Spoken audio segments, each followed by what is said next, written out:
देखिए वो अजीम, मैं आपको बताना चाहता हूँ कि जमीन पर बहुत कुछ होने वाला है जो मसीह की आमद से पहले होगा।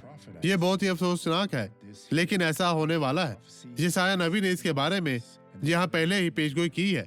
इसने यहाँ आयत 7 में लिखा है, उस रोज इंसान अपने खालिक की तरफ नजर करेगा और उसकी आंखें इसराइल के कदूस की तरफ देखेंगी, और वो मजबू यानी अपने हाथ के काम पर नजर ना करेगा और अपनी दस्तकारी यानी यसीरतों और बुतों की परवाह ना करेगा। यह मुकम्मल तौर पर बदल जाएगा। हर कोई खुदा की तलाश में जाता है। उस दिन आने के लिए दुआ करें, खुदावंद आपको बरकत दे। अब ये गवाही देखें और मैं आपके लिए दुआ करने वापस आऊंगा। ईमान रखें कि खुदावंद आपके साथ है। मसीह में आप और आपका घराना बरकत पाए। इसकी टांगों में मसला था। ऑर्थोपेडिस्ट ने कहा कि अगर इसका इलाज नहीं हुआ तो ये चल नहीं सकेगा। फिर इसने फिजियोथेरेपी करवाई और इसे सेहत का मसला था।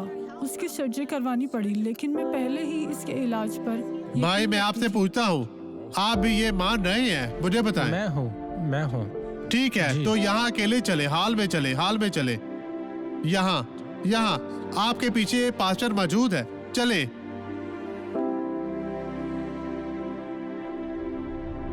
यहाँ वापस आए भाई, वापस आए, इधर वापस आए। वो आप क्या कहते हैं? इस तरह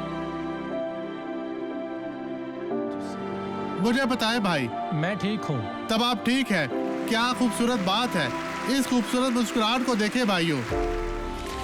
अब मैं आपके लिए दुआ करना चाहता हूँ। बाप, मेरा ईमान इस शख्स के ईमान के साथ जुड़ा हुआ है। इसकी जिंदगी में मौजूद किसी किस्म का नुकसान मैं उसकी सर्जिश करता हूँ। मैं दुश्मन के तमाम कामों को मफलूज करता हूँ और मैं कहता हूँ, छोड़ दो, चली जाओ यस्सु के नाम में। और आप कहें, खुदावंद तेरा शुक्र, तेरी तारीफ हो। खुदावंद में बरकत पाए।